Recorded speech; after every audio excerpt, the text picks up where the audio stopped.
On this week's Bet the Process, sponsored by Novig, which is the best prediction market out there, we talked to, actually, by we, I mean I talked to Sprotzbettor, aka Mark, who talks about his process for NBA betting props. And we get into a really fascinating discussion about integrating qualitative information with quantitative and sort of quantifying subjective opinions. And when AI will destroy sports betting, and if it'll happen before or after it destroys humanity. So, with that, let's start the process.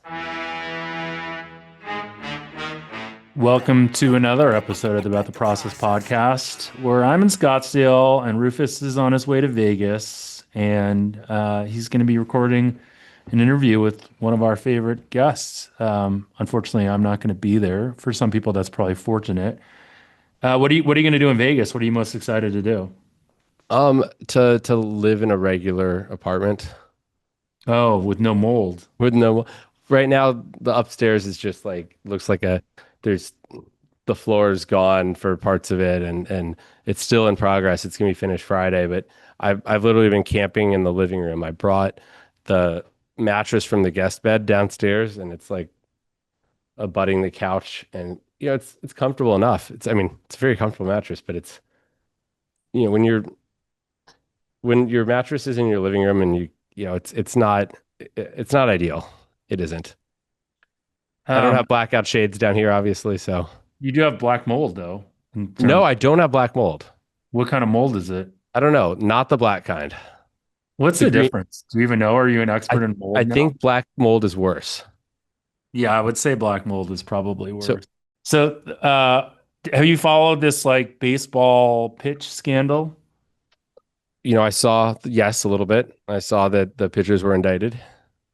I mean, what in addition to, what do you think about this story? Is it on a scale of 1 to 10, 10 being, Black Sox, Donaghy scandal, one being like, I don't know. I don't know what a non-important scandal is, but where would you rate this on a 1 to 10? Four, maybe.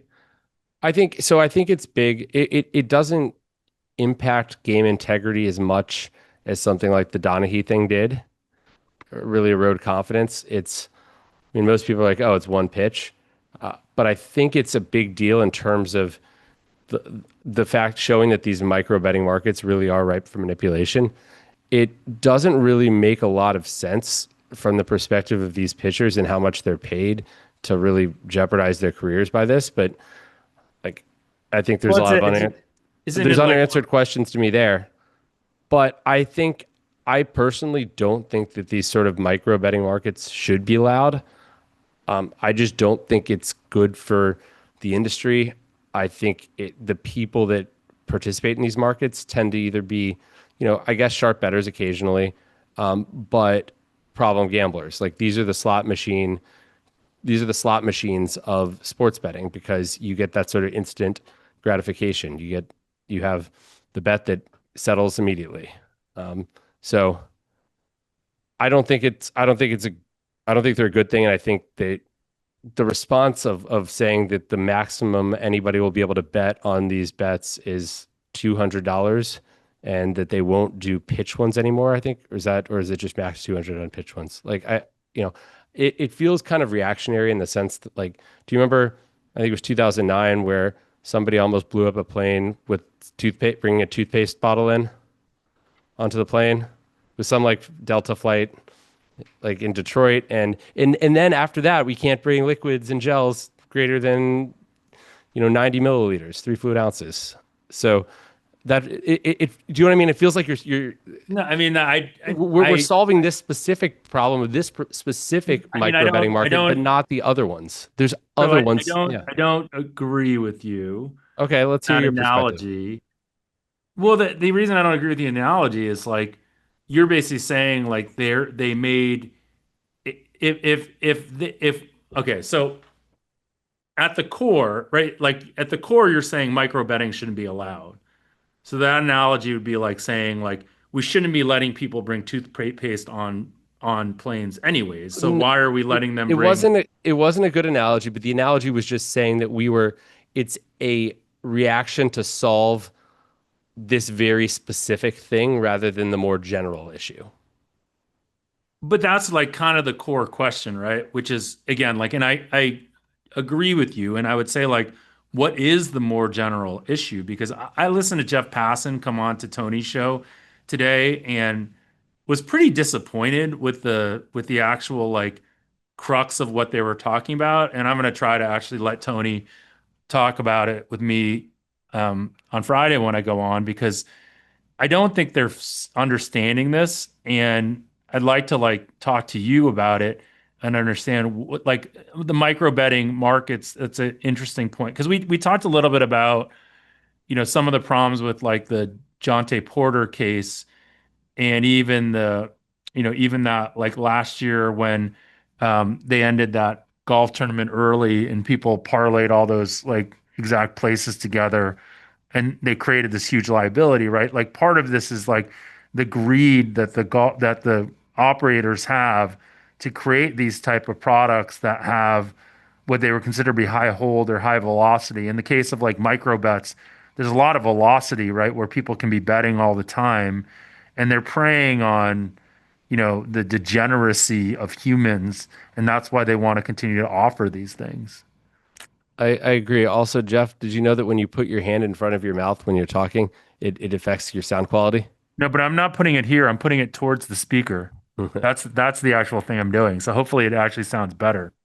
No, it's not over Okay, my I'll mouth. try See to. that's it's not over my mouth. It's like It was. no, it wasn't. Guess Trust me. what? I was Guess like what? I was leaning There's up. video evidence. We will let our Fine. listeners and viewers determine this. Fine. It was leaning towards there, so I was trying to lean towards there as I did it and funnel the like it's not important. But responding to what you said, I agree that it is about they're trying to suck every dollar they can out of the consumers. And I mean, I do think in the long run for sports betting to succeed in a sustainable way, you want people to lose more slowly.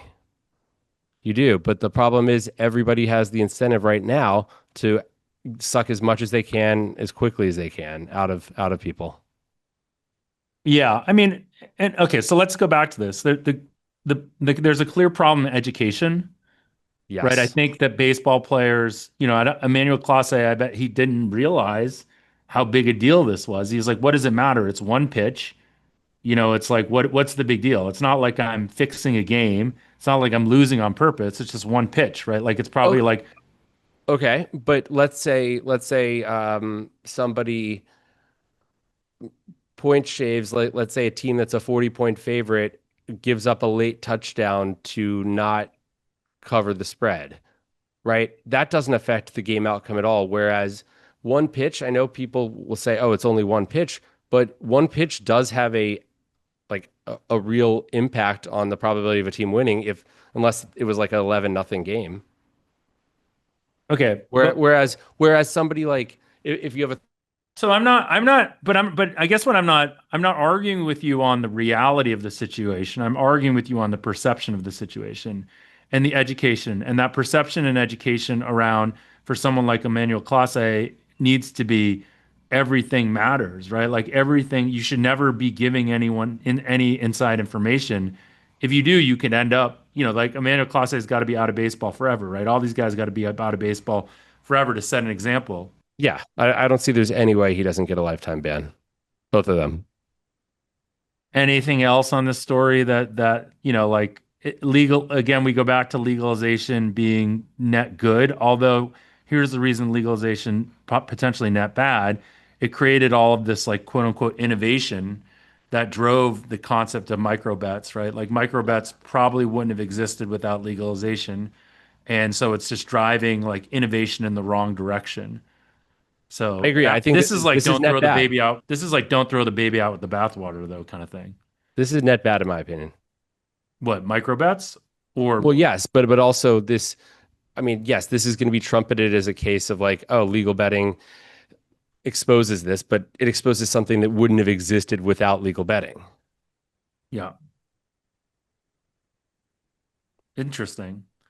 Yeah, I mean, like what you would say, like net bad, like in the grand scheme of things, legalization was a net, like it contributed to this happening, Yes, I but don't it think also this. contributed to us figuring it out. Yeah, So, we created a problem and then saw that there was a problem and figured it out. Well, figured it out in air quotes, but all right, we we we got to figured give out the problem that we caused. we got Amazing. to give the people what they want, Rufus. How The best did didn't process I here. we lost a game last week, didn't we? Yeah, We 1-1, TCU. still way So up. what's our record right now, Jeff? I mean, I think you're probably 4 or 5 games over 500. With two We games. we let we let Zilbo track for us. We don't track ourselves. That would be way too arduous. Although, by the way, I do repurpose your picks on the Tony Kornheiser I saw show. that and I'm like, and you don't even attribute it. That's actually not true, Rufus. They If you just don't. listen to the podcast, Okay. I always say these are Rufus's picks. Love it. Love it. I 100% do attribute. Anyone can Okay. attest to that. Okay. I just see the mentions like Jeff's college No, and football. they were the last person that tracked it said Jeff and at Rufus Peabody. So Ah, you just need to like okay. I'll slow my roll. slow your roll, biatch. Okay. So the first one we're gonna give is a team I actually had last week as well. Last week they were an underdog. This week they're an overdog, and that is the Penn State Nittany Lions laying 7 points on the road against Michigan State. You like Penn State, huh? I like Penn State, and Love it. yeah, no reasoning. Actually, I'll give a little bit of reasoning maybe. I don't know what this is why, but I do think it's insane how, I mean, think about like last week. Penn State was more than a two touchdown at one point underdog. I think it closed 13 and a half, but at home against Indiana, like what would that line? I was like, that line would have been Penn State minus 14 going into the season. That's like a 28-point move. Yeah. And Penn State still has a lot of talent on the roster, and I do think late in the season, like we get too anchored to how teams have done rather than like the baseline talent. And the teams with more talent, like that are playing poorly, are most likely going to be that way due to there is going to have been some negative variance there to have gotten there. And so this is kind of maybe or so this is kind of a bet on Penn State just being a much more talented team than Michigan State. Well, you're also like probably people are thinking like let down. And by the way, we forgot to mention that the A bet the letdown from an process, almost win. Yeah. yeah, the bet the process heater picks are brought to you by Novig. Novig Amazing. Sports Prediction Yes. Market. And we were gonna have Jacob, the CEO of Novig, on this week, but there are some exciting things happening in his world, so we're gonna wait to have him on when after those exciting things happen. So that's why we don't have him on, but we're gonna have him on soon. So all The of you exciting guys thing's happening, meaning that I beat him at squash yesterday. Oh shit, I'm probably not not. supposed to say that. Well, just load up on the questions that you want for Novig CEO Jacob Fortinsky. Yep. Okay, was that close? His last. That was correct. Oh wow, very good. Jeff, this Uh, is you're getting you better. got another one for us, I Rufy? do. I do. And this is gonna be another one um where I guess I'm fading the narrative here. This is like that UNC one. And it's gonna be Florida. I think it's now plus 15. Unfortunately, you're not getting that has moved a bit, but I think Florida, they fired their coach and then they got trounced by Kentucky last week. And I think the thought is that team has quit, and You're kind of an Ole Miss hater, by the way. You bet against Ole Miss maybe a lot. I this don't. There's something in their metrics that you probably don't like. maybe it's Lane Kiffin. He's too young, Lane Kiffin's a good coach, man, and and he seems like he lives a great life. yeah, maybe I don't know. He's. I read some article about him. He seems like a kind of complicated guy.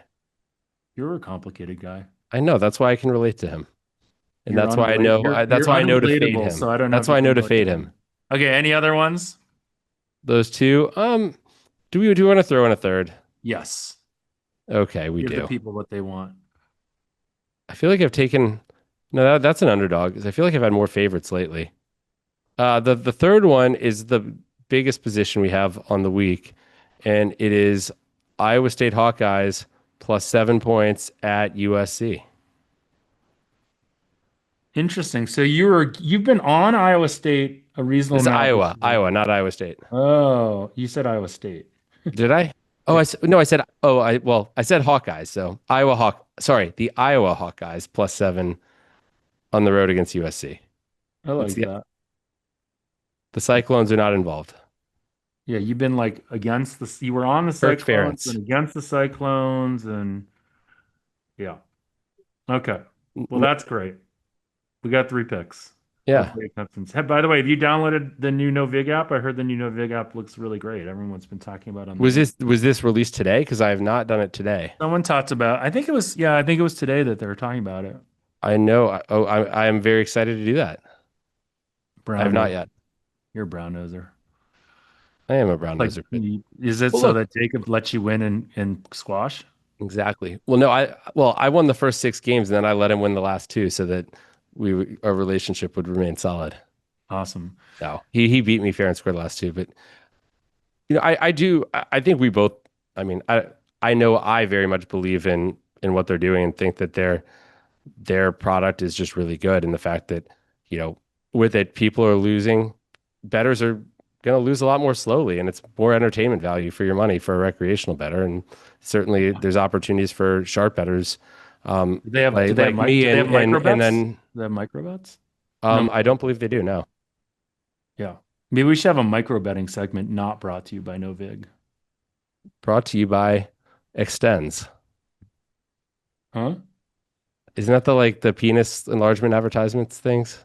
I have no idea. I don't know. All right, we're I gonna let might you forget. do your interview with sprotzbettor.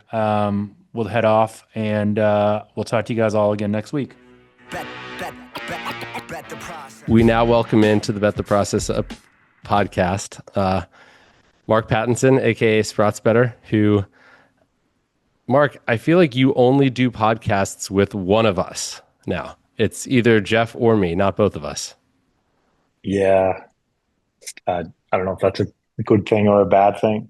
Um, it keeps coming up in conversation with people that I've done a podcast with the star of 21. So Damn. um, I keep bringing that up. So I probably should stop doing that and start dropping your name instead and see how that goes. Is 21 big in Australia? No, I mean this is to Americans because To like most, American? yeah, I think it's like it would be one of the most popular gambling movies ever made. I'd say, even if it's not great. Sorry, Jeff. I But think yeah, Jeff's cameo is pretty good though. was he the blackjack dealer or something? I He think. was the blackjack dealer. Okay. They have Yeah. to cast Asians as blackjack dealers and white people as card counters. Well, Campi, you have a job potentially as a casino extra if this whole betting thing doesn't work. Exactly. Yeah. How has your fall been? How has New York been without me? Pretty good. Yeah. It's good to have this season back. I think, especially when you bet NBA like we do, it kind of the long off season, specifically for me, because I'm not like working on the model or anything, um, can get a little bit too long. And I think next year, I probably would take a bit more opportunity to travel and do a little bit more with my life as opposed to just sticking around in New York and drinking every day. I mean, Yeah. it's tough, isn't it, right now? Because it feels like there's so much. I mean, there's a lot of low hanging fruit at the moment, and there's this sort of balance of strike while the iron's hot, but also try to enjoy your life and have balance to it, and not be sitting in a moldy dungeon. Yeah. I mean, moldy See, dungeon might be where you work, but yeah, we just moved into a new office. It's slightly less moldy. well, it's interesting Um, because I can see 3 different times oh, this is behind this you. is just my apartment. This is on. Yeah, this is. Are, I don't think any of those clocks actually work. are you a clock collector? No, no, no, no. This is the furnished apartment. I can't handle commitment enough to interior decorate my own place. So, just to what you said though, actually, is there that much low hanging fruit around these days? Like, I Well, feel like that changes year to year a little bit. do you think Um, it's easier? I know there's people that say like, oh, we things were so good in the past, things are so soft, and they were, but there weren't the same opportunities necessarily. Like, I mean, now we have prediction markets, we have, you know, we have legalized betting, which we didn't have before Mm. 2018. There are, you could scale a lot more now. Like, are things better for a sharp better right now? Yeah, I guess it's more just I don't know if there's the same level of like I'm going to pick this project up for a week, in the middle of summer and make a ridiculous amount of money off it. Like it just doesn't. That probably happened a little bit more 2, 3 years ago when you could basically bet whatever you wanted on anything. Whereas now, I think certainly still incredible amount of opportunity, but it doesn't really work in the same way. I guess like if even think about your own work, I guess looking at prediction markets, it's not like you can just spin something up and immediately start winning. Whereas, like 2 years ago, I might have had that experience betting like table tennis, for example.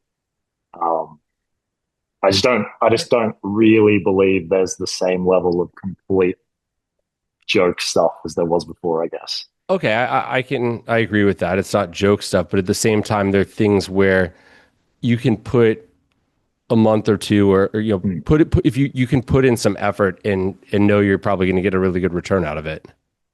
Yeah. Do you want to share any of those on the podcast or? Definitely not. But you mentioned how the way you bet NBA. What is the way you bet NBA, and what is your sort of process like early season? How much is manual? How much is we have a model? Um, I mean, How much is everything, listening to what Kanzi says? everything ultimately is the model, which is Canvy. Um, and I guess in terms of process, it's kind of like we're probably closer to sort of click button, not print money, but place bets. The printing money part comes and goes, but like I think for us, it's like is how much of the process can we actually get to the point of completely automating? Whether that's like minutes projections, injuries. Um, so we probably bet later than most groups doing the same thing. I mean, just so everyone, I guess, knows, we bet NBA props, um, and probably pretty big relative to what people would expect possible on them. Do you want to give us you want to tell us how big? How big is yours? Oh God. I don't know. I mean, it doesn't really need to be said Okay. out loud, Okay. but it's just like large is what I would say. Um, but not the biggest. I don't know how big it is, but I could tell you this, it's large. I guess the point is like I think we're at the point where you're meaningfully hitting the limit of what you can probably bet into the softer books versus, I mean, the sharper books, which in this case is, I guess, you would call the exchanges or FanDuel.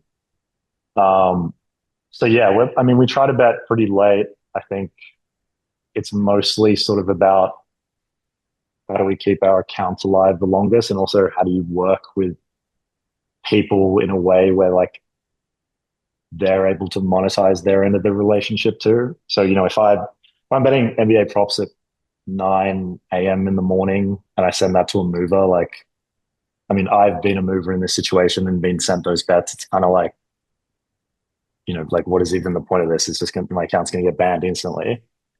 So yeah, we don't start betting until probably 3 p.m. Eastern. And then, part of our process, like we use ETR, at least that's not really giving much away. Um, and some part of our process. So like we probably bet a bit more after 5 p.m. when those projections drop. Um, Wait, can I ask, is that you're using that? I mean, do you use that as an input in your forecast, or is this like because the market overreacts to these? it's a bit of both. I guess like the first part of it would be that like, we have a version of the model that works completely without any external stuff. And then, you know, there's a kind of like ETR regressed version of the model because we have a full season of data where we've ensembled like what our projections lack that ETR has, I guess, if you wanted to just articulate why you do that. But yeah, I mean, it's more just like our stuff is going to be better if we include ETR into it. And it just so happens the market gets more liquid after 5 p.m. So I guess like mainly it's like we're betting after 5 p.m. because it's easier to get more down.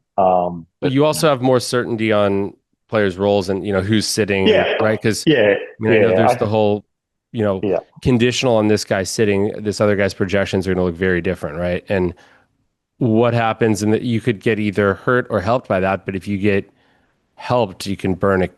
Is burning accounts a concern there? Like if you get it's kind of accidentally getting a bunch of CLV because some I guy don't. ends up sitting. I think that stuff is probably a little bit like you know that's kind of like more just about the time frame of when you're betting. So if you're betting NBA props at 3 or 4 p.m. before the injury news is kind of gone one way or the other, um, regardless of whether you get CLV or not, most of these books are not going to look at those bets as particularly good. I think one thing I've noticed this season, probably more than last, is like it's not so much about it's probably more than before about what markets you're actually betting as opposed to like is the market moving with you? Like we've had quite a few FanDuel accounts where I'm just clicking in bets at close and they're still getting to 0.1x, 0.2x, even though we're not beating close and the accounts are losing, which is unfortunate. But it's just kind of like, I don't think it's as simple as, oh, you're betting, an alt over on a player at 3 p.m. It doesn't move in your favor. So, okay, that's still fine. Like you're going to get a long rope. It's kind of, I think they're a little bit smarter than just, oh, wow, okay, you got this injury in your favor. Just from like a process perspective, though, I think we do a worse job than most groups, I'd say, at like gaming out all of the scenarios.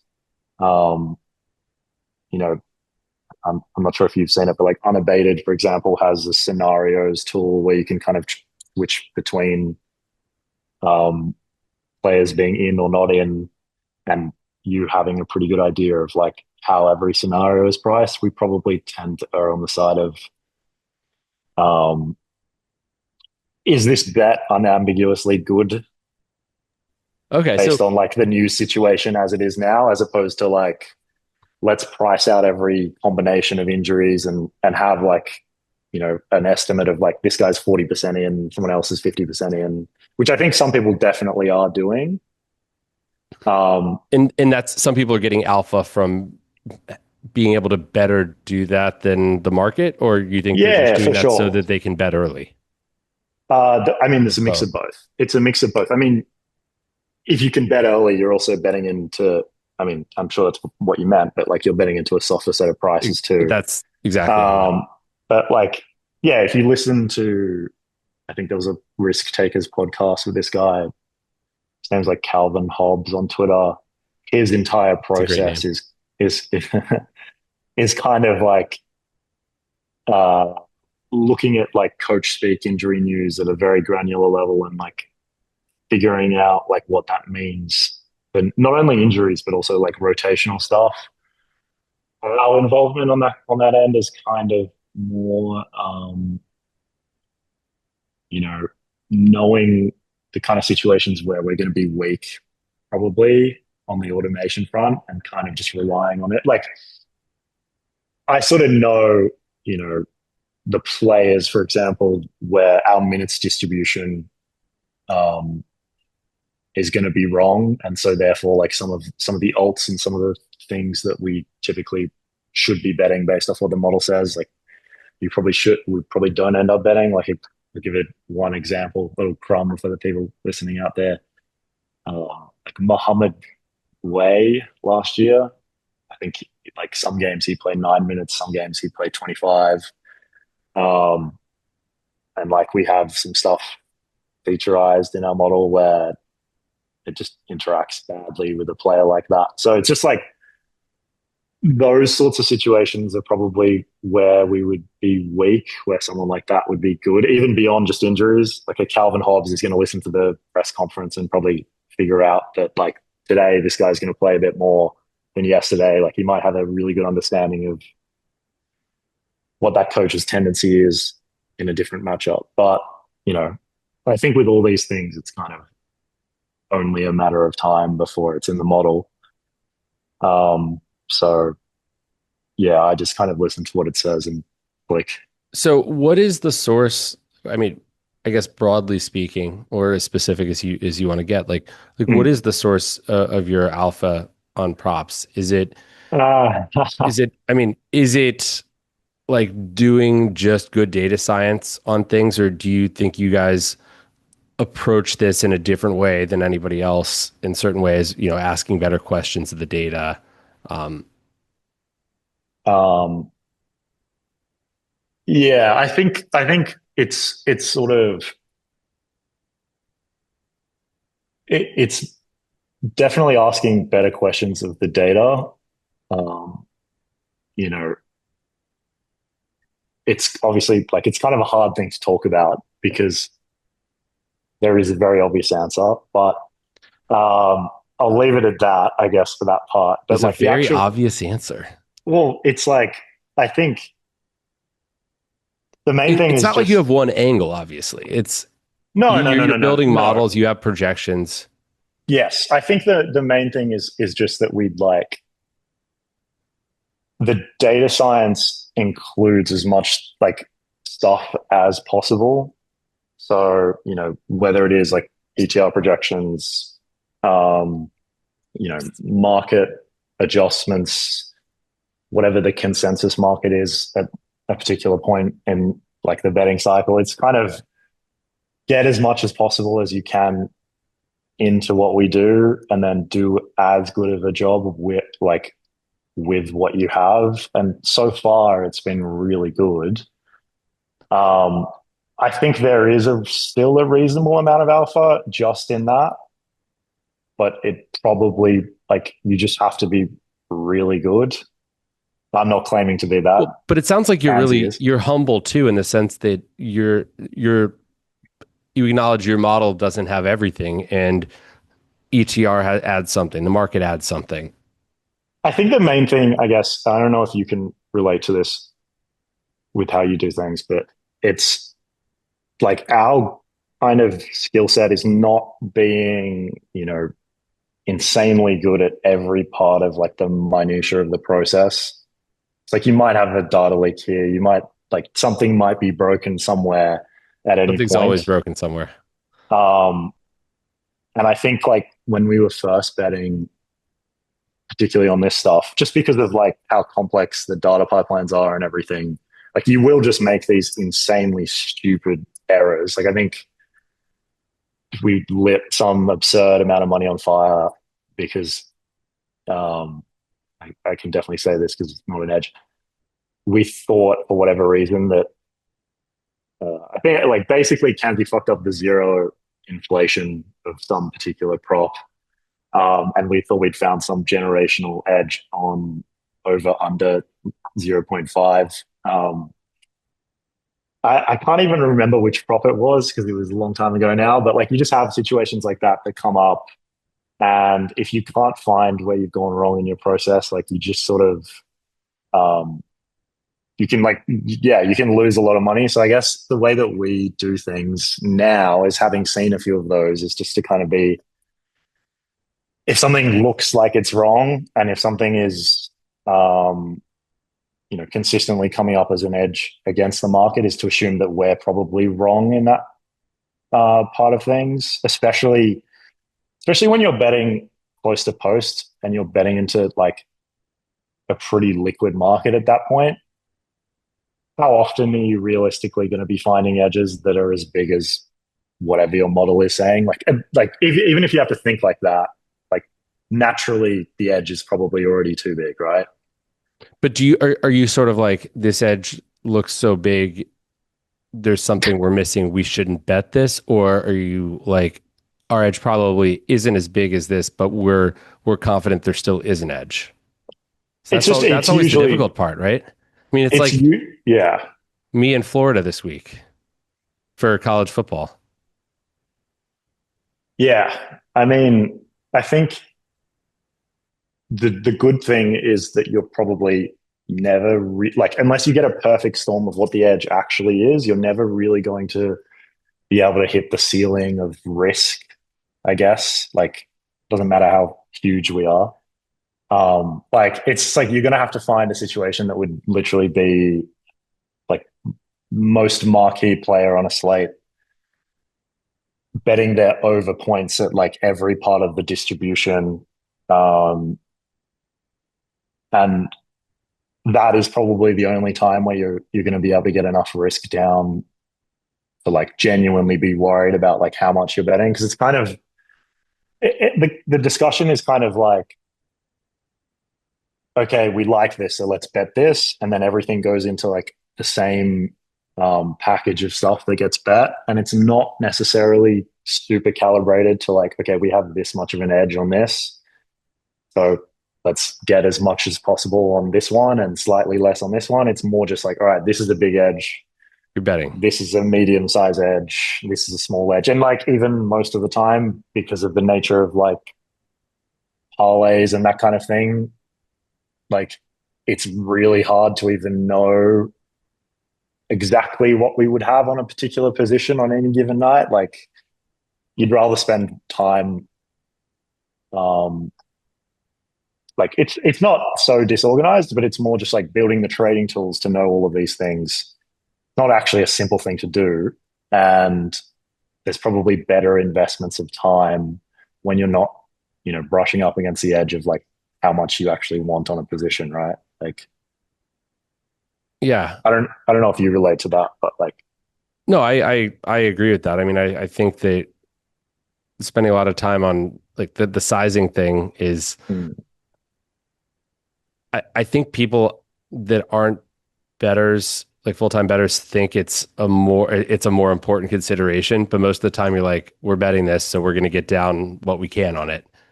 yeah. And like if you think it's an edge and it's worth betting at least this amount, X amount, if you can. I Yeah. mean, depending on where you are. I mean, I think obviously if you're just getting started in this, that's not always the case. I mean, you're gonna you may have to actually worry about overbetting your bankroll. But I want to Yeah. like Yeah. change gears really quickly into some of the projection stuff and the difficulties early season. I mean, it's the kind of thing like, and you all are NBA, we do college basketball, but there are times when the math just building a prior, if you're just going off of numbers, can be completely wrong. Like, I guess an example in college basketball is IU Indy, the artist formerly known as Yeah. IUPUI, I believe. They brought on some coach from a Division II school, and they have totals now that in the 190s, which is just insane for a college basketball team. And if you had some model using, previous season, and even if you're like, okay, new coach, we're going to factor this season's data is going to be weighted more heavily, like you're going to be drastically underestimating their pace. How do you attack that? Because I know you all are using maths, as the British people would say. Are you putting manual things into building these sort of priors going into the season? Honestly, no. Our stuff, particularly for NBA, is pretty like you probably have 2 full weeks before it starts to get, worth betting. So like we were betting the first week or two pretty much just using a combination of ETR and then um, gradually like blending more of our own stuff in as it became better. And like obviously now our model is better than ETR, so we're fine. In terms of like what that actually looks like at the start of the season, NBA is probably not the best example for that, but we bet some international basketball leagues and that kind of thing where it's probably comparable to the college basketball problem. Um, I think the manual stuff you sort of need like I mean I would turn that question back on you probably firstly, but just say like Okay. you kind of need someone that's like close enough to the model but also is like following the league as well. Like I know I mean, I'm that's the sure like difficulty, right?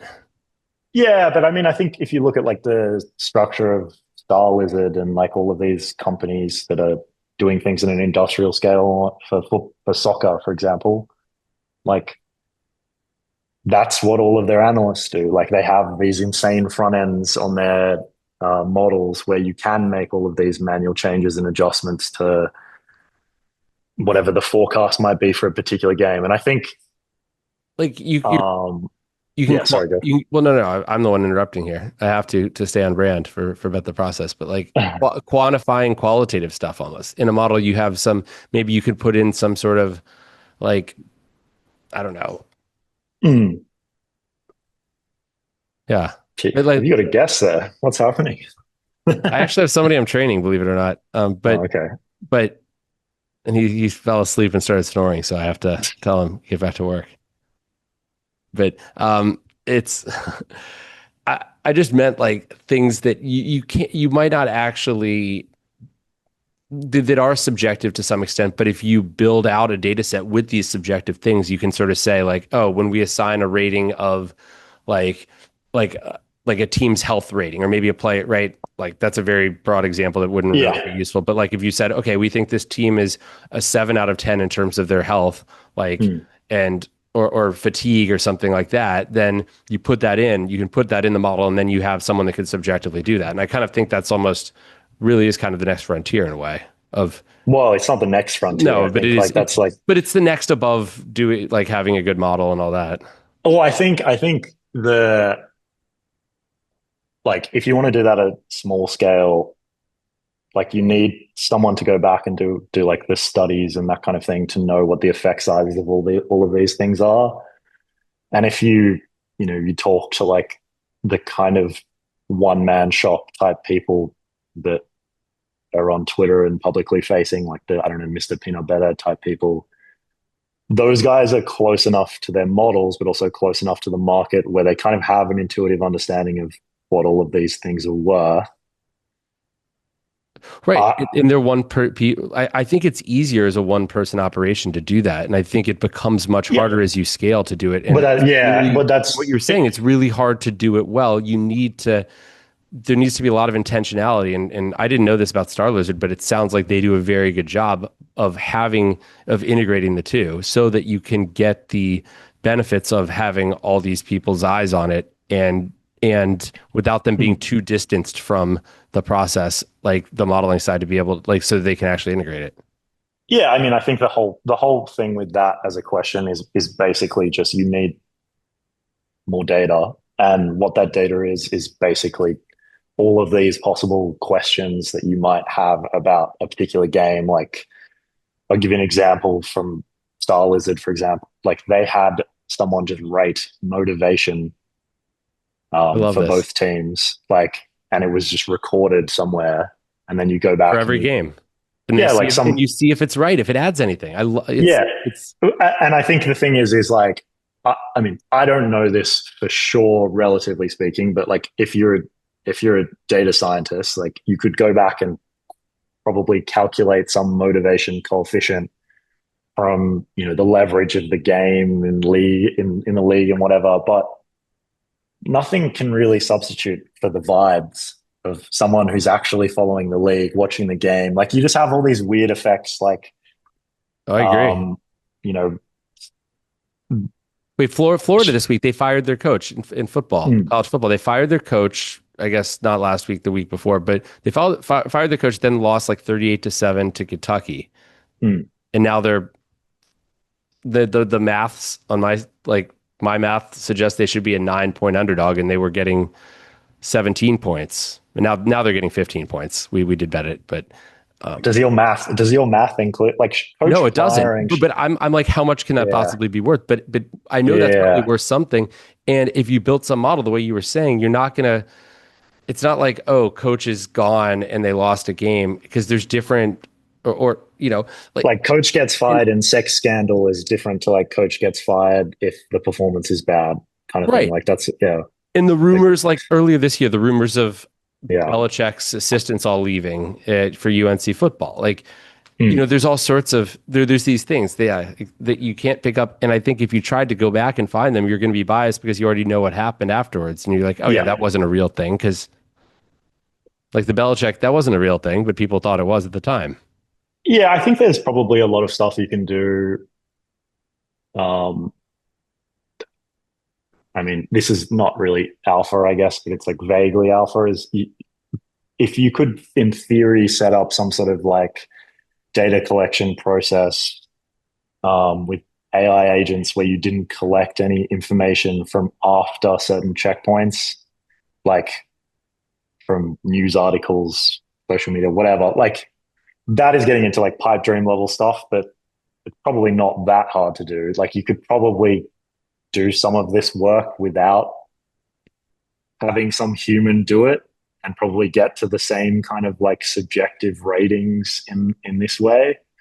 I think just the good thing about the Star Wizard solution, and even, shouldn't give Tony Blaine this much credit, all of these like kind of syndicates that do this kind of analysis is like the human kind of cuts through a lot of crap, right? Like I was talking to someone about this with tennis data, for example, where you'd think tennis would be pretty good for computer vision stuff, but it's like to actually get to the point where you have everything working perfectly and it's better than just a human watching the game. Like we're just not there, at least in a way that's like reasonably cheap. Whereas you can just pay people who live in, weird parts of the world. Egypt. Yeah. Like, I mean, I think, I don't know. I know that's, yeah. yeah, that's where some people That's where do these things. StatsBomb like had people in Egypt doing. I've no. I mean, I'm sure there's other places, but Hypothetically, if they had a sweatshop, that's where it would be. it's a The sweatshop. No, but I know, yeah, But that's kind of what I'm saying is like you can get people for relatively low cost who are willing to like watch these games and probably have opinions that are, like people in every part of the world like to gamble. it's And true. so that like you might even be able to find a sharp, like I'll give a ridiculous example actually, because I did hire someone to work on international basketball for us who lives in the Ukraine. The Ukraine. Okay. Well, I know. I okay, love that. Ukraine, No, but who lives in Ukraine and is like I think dodging the draft uh, by staying at home and betting into $50 pinnacle markets on women's basketball. Um, so like there are these people that exist in these countries and they are kind of already doing a lot of the work that you would have them do if hypothetically you wanted to set up this kind of I don't know, information gathering network. sweatshop. So well, not sweatshop. I mean, it's just like if Okay, you want to add more data. you probably are. Maybe not this guy in the Ukraine, but you probably are going to be hiring people from places in very warm climates. Yes, yes, I'd say so. But yeah, I mean, have you guys looked like with the college basketball stuff? Is it just about what you can get into the model, or like how are you responding to a situation like the one you No, described? there's clearly a subjective element as well Okay. that has to a qualitative element that has to get factored in there. But Hmm. I I I do think that the I wish I had a time machine and could go back 10 years and 10 the version of me 10 years ago was like, what would be really cool is if I tried to track all these things that Hmm. going forward, because then I've had a lot of ideas over the years, and I was like, it would take a lot of it's going to take years before this pays off. But if I had done all those things, man, like I'd have these rich data sets that would be amazing and be really, really beneficial right now. I mean, yeah, I wish if I had a time machine to go back 10 years, I probably wouldn't be going back to do data science. But yeah, Well, I'm not Um, saying you're not going to know everything that happened going forward. I'm just saying like no, I the know whole what you idea is mean. at the time too short-term focused. And I think it's very easy to be too short-term focused in this industry, especially when you don't know what's around the corner. I mean, how fast things are changing. I mean, our prediction markets are the hot thing right now. Are they even going to be around in 4 years? I don't know. Well, I think the question that I would ask you actually based off that is not prediction markets, but would you say to yourself 10 years ago, like, I should have just hired someone to do this work? I feel like that is something that I think often. It's like you just look at the cost in isolation and it's like just whatever the number is, like, 5 years later, you probably are going to look back, at least with the opportunities that I've seen come and go in a short time. Like, there's no way it wouldn't have been worth just to pay this person this amount of money. Um, To do what type of like, thing? well, just like anything where you think that like I should have taken the time in the moment to like actually build out, some sort of framework where we're ingesting all this data, or like we have all of this stuff, which you knew you probably should have done at the time, right? Like, I think we run into a lot of that with some of the stuff we're doing, where it's okay, we want to work on this long term project, which is going to make us a lot of money, but NBA model's broken today. We better fix it. Like, Yeah. you kind of need like you kind of need someone who's just in charge of day to day stuff almost, or you just need more people. Really, that's kind of the whole thing. But it's hard to Um, bringing on people, training people, people that are trustworthy that, there's a steep, I mean, there's a real learning curve and bringing on people really, it does take, it's not, it does take time. And yeah, if you end up bringing on someone and they're not the right person, you're kind of like, damn it, I just wasted all that time. So no, it's, I agree with that. I think also like yelled. I I think we like where me and Kanzi are like naturally pretty like would never hire anyone.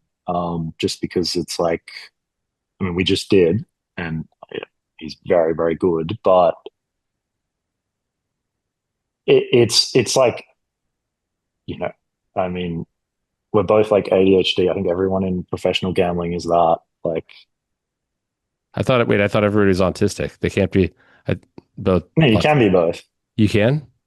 Yeah, I mean, I think that's like I all don't the know. same sort of I don't think level. so. Really? Well, there's a lot of women on TikTok that are claiming to be AU/ADHD. So I think you can. I think they're both considered neurodivergent, right? But Yeah, yeah. No, I I don't mean, know. they're I same. feel like my ADD puts me pretty far away from the autism side. I'm more like Well, talkative and like, I'm more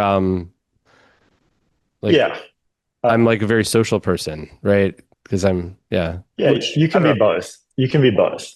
Definitely can be both. But I think the main thing is more just like dealing with an organization of people where like, you're working with people that they have to deal with you, you have to deal with them. It's kind of like you got to make sure you make the right personality hires, and also just that they're competent as well, particularly with um, most of the business works on partnerships. I think probably even if it didn't work on partnerships, it probably would pay to sometimes to be less protective of IP.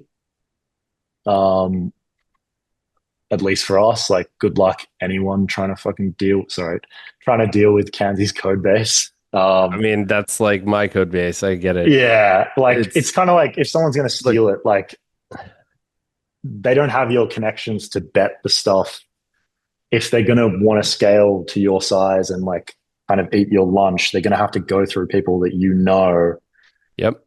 So it kind of like, I think once you get to a big enough size, like it kind of is not really that much of a risk. Well, look, if Um, someone stole my computer, and wanted to steal my golf model, I mean, I don't know. I think it would be easier to just build a model from scratch than it would be to try to understand my code and what goes to what. And I think that's the best security feature I could ever have. yeah, well, I think that's kind of like how I think about it at least now. Whereas before I was probably like, can't have anyone see anything. Um,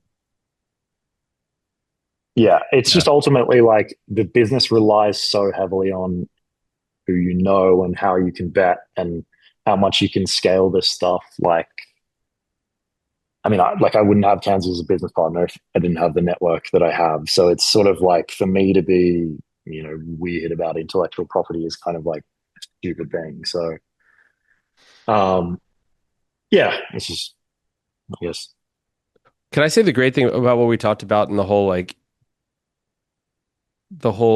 I guess, integrating the sort of qualitative and judgments into your handicapping is just I think in what I don't know, maybe the AI people that say AI is going to take over don't understand is that like that is the art to it, like the asking the right questions, and you can ask these questions and you can collect data and get answers to these questions, and they're not, but that data isn't just out there. You have to do it, and I think like the fact that there's so much alpha that can be gained from that is just I think really really cool.